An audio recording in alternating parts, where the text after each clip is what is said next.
Hablábamos entonces que la hipófisis fetal es la que libera o la que produce la mayoría de las hormonas estimulantes para los diferentes órganos, porque esas hormonas a nivel materno no atraviesan la placenta. Entonces, la madre tiene su funcionamiento independiente del feto. Entonces, esta hipófisis fetal tiene que comenzar a funcionar a partir principalmente de la semana 12.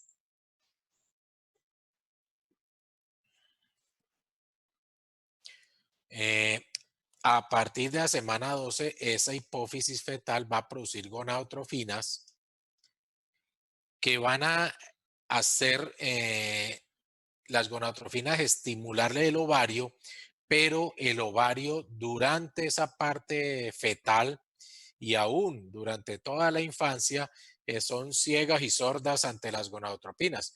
O sea, no hay una respuesta como lo hay en la pubertad ya, que las gonadotropinas estimulan el desarrollo de los folículos y la foliculogénesis. En la vida fetal, esas gonadotrofinas, a pesar de que están en una producción adecuada, no estimulan los ovarios en el feto. También hay producción en esa adenohipófisis de la prolactina, adenocorticotropa, melanoestimulante. Hay una producción de una serie de péptidos que también se necesitan de la hormona tiroestimulante, o sea, la hipófisis fetal a partir de la semana 12 ya está funcionando casi como una hipófisis adulta. Por último, lo que les decía de la glucosa pasa por difusión facilitada por medio de transportadores, ¿sí? Para permitir que el bebé, esa glucosa entre a las células, entre a las mitocondrias, al ciclo de Krebs y haya una producción aeróbica de pues una glucólisis aeróbica que haya producción de energía, de ATP. Esta es una de las causas de la muerte fetal en los hijos de madre diabética. Como sabemos, madre diabética le pasa tanto azúcar al bebé que a lo último colapsa o satura el ciclo de Krebs. Y cuando se satura el ciclo de Krebs, que generalmente tiene como función producir 32 ATP de energía y producir agua y CO2 como productos de desecho, cuando se satura ese ciclo, toda la glucosa se desvía al ciclo anaeróbico o ciclo de Cori. Y en ese ciclo anaeróbico, ustedes van a tener solamente la producción de dos moléculas de ATP y la producción de ácido láctico y ácido pirúvico, que en condiciones, en cantidades grandes, entran a la sangre y producen una acidosis metabólica, que es lo que definimos como sufrimiento fetal agudo. Esa acidosis metabólica termina en la muerte fetal. Esa es la causa de que en las madres diabéticas el mayor peligro, el mayor problema es la muerte súbita fetal. Y la muerte súbita fetal consiste en que la mamá diabética cree que comerse un buñuelo, comerse lo que no debe, no le va a hacer daño y resulta que le sube tanto el azúcar, ese azúcar inunda al bebé y lo deja sin posibilidades y lo lleva a la muerte. Por eso es muy, muy importante el control estricto del azúcar en la madre diabética, porque de eso depende la vida del bebé. El otro problema que le decía, que como el páncreas produce su insulina, el páncreas fetal, entonces en la medida en que entra mucho azúcar, aumenta su producción y resulta que cuando se la quitan, porque nace el bebé y le quitan el cordón umbilical, lo bloquean, pues te queda con toda esta insulina y el azúcar se le baja y le da una hipoglicemia y convulsión al recién nacido. Bueno, doctores, eso era lo que tenía por fisiología fetal. Preguntas, inquietudes.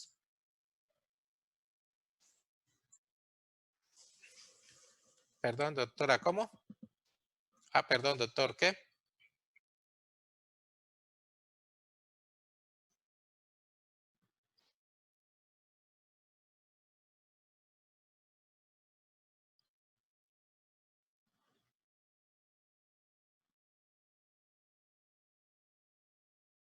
En los Sí, en los movimientos, en los pulmones hay unos movimientos que se llaman movimientos respiratorios y que eso nos ha servido para desarrollar un examen que se llama el perfil biofísico fetal.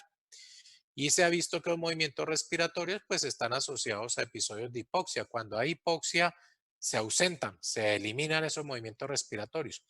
Pero esos movimientos respiratorios no tienen funcionalidad de intercambio de oxígeno. Lo que hay en esos movimientos respiratorios es intercambiar el líquido pulmonar con el líquido amniótico.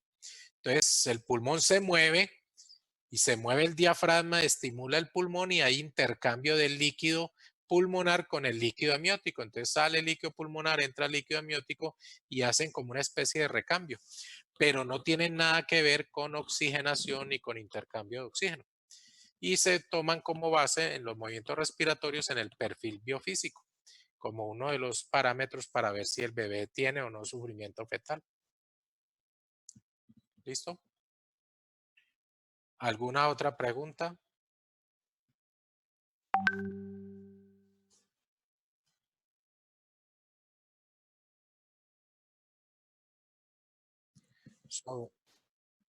Sobre el parcial.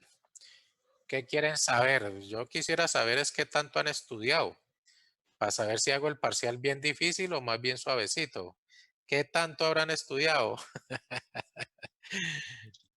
¿Qué quieren saber sobre el Pues, parcial, Doc, es que doctores? igual si usted lo hace suavecito o difícil, la idea Ah, es que cada uno estudie, solo que es la forma en cómo se va a realizar, ya pues tomando estas medidas de que cada uno está en su casa. No sé, de pronto ustedes los docentes, qué pautas o qué han tomado para poder realizar el parcial. no, yo la única pauta que he tomado es como si fuera un examen escrito, ¿sí? Entonces son 20 preguntas, o generalmente respuesta única, pero hay una que otra que son respuestas múltiples. Lo único que sí no creo que haya son preguntas abiertas, que es la única diferencia con el examen escrito, porque el examen escrito pues uno lo califica, en cambio generalmente la plataforma lo puede calificar, entonces uno le hace las preguntas cerradas, ¿sí? 20 preguntas de los temas que han visto. Por eso creo que el doctor Ortiz ya me mandó los temas que habían visto, ¿cierto? Eso. Entonces, de esos temas que ya vieron, de ahí sacamos las preguntas. El tiempo, pues son 40 minutos, 2 minutos por pregunta, que es más que suficiente, ¿sí? Eso es pues, lo principal. Pero lo fundamental, doctores, es que hay que estudiar, porque las preguntas tienden a ser como medio difíciles. Entonces hay que estudiar, doctores, pero nunca se les va a salir de los temas que han visto, eso sí. ¿Listo? Doctor, ¿Alguna yo tengo otra una inquietud? pregunta. Sí, cuénteme, doctora. Lo que pasa es que, bueno, me pongo a pensar los tipos de preguntas y, bueno, quiero saber si son demasiado específicas, no sé, que de pronto para allá salga una pregunta relacionada con qué proteína específica del gen de yo no sé qué, de pronto salgan así, o ya es más general. Ah, mi Porque uno doctora, no sabe, ¿no? ahí sí usted me lo contará después de leer el parcial, ¿sí? Ahí sí no hay límites para la imaginación, doctora. Entran los temas y las preguntas de los temas que han visto. ¿Sí?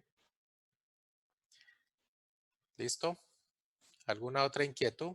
Doctor, yo tengo una inquietud con respecto a otro tema que vimos con un docente y pues no Sí. sé, estoy un poco confundida con el tema de pelvimetría y tacto vaginal. Cuando yo hago el tacto vaginal, pues no sé si entendí mal, pero debo tocar pues para medir el diámetro de la pelvis para ver si es correcta o no. ¿Eso lo mido con el tacto vaginal? Sí, claro. Hay unos diámetros. Imaginen la pelvis se ha denominado un cono truncado, Ujú. ¿sí? O sea, es un cono que la punta se la cortan, pero volteenla al revés, entonces es como un cono hacia abajo. Entonces tiene tres estrechos, superior, medio e inferior. Y cada estrecho tiene unos diámetros. Entonces en el superior se mide el obstétrico verdadero, el obstétrico anatómico y el conjugado diagonal. ¿Sí? Son los principales, aunque esos son los diámetros AP anterio-posteriores, pero son los que necesitamos para medir el estrecho superior. Pero el estrecho superior, como es un plano circular, pues tiene otros diámetros. Está el del diámetro transverso, está el diámetro oblicuo, pero esos no son tan importantes para la medición de la pelvis. Pero no quiere decir que de pronto salgan de pregunta en el examen, ¿no? Pero en sí estamos hablando del examen de la pelvis. Entonces, para medir la pelvis no necesito medir ni el transverso ni los oblicuos. Con los anteroposteriores, ¿sí? Y dentro de los anteroposteriores está el conjugado diagonal, que es el que me mide los 12 centímetros y que le resto 1.5 porque el diámetro que realmente el feto va a pasar es el promonto retropúbico, que es el que se denomina obstétrico verdadero, porque es por ahí por donde sí va a pasar la cabeza. Pero ese yo no lo puedo medir. Entonces yo mido indirectamente el conjugado diagonal. ¿Cuál es el conjugado diagonal? Si yo toco el promontorio, entre el promontorio y el borde del pubis, que es hasta donde me llega mi dedito ahí, el dedo pulgar ahí se queda trancado. Entonces esa medida debe ser de 12 centímetros o más. Entonces una mnemotecnia que uno tiene es que normalmente no debe uno tocar el promontorio, porque el promontorio debe estar a 12 centímetros o más. Y resulta que los dedos, pues a no ser algunos jugadores de baloncesto que tengan unos dedotes inmensos, generalmente uno no debe tocar el promontorio porque los dedos no le miden más de 12 centímetros. ¿Sí? Luego baja usted al estrecho medio. En el estrecho medio están las espinas ciáticas o isquiáticas, ¿ya? Y allí ese es el diámetro más importante, el interespinoso, que es un diámetro transverso. Ese ya no es anteroposterior, sino transverso.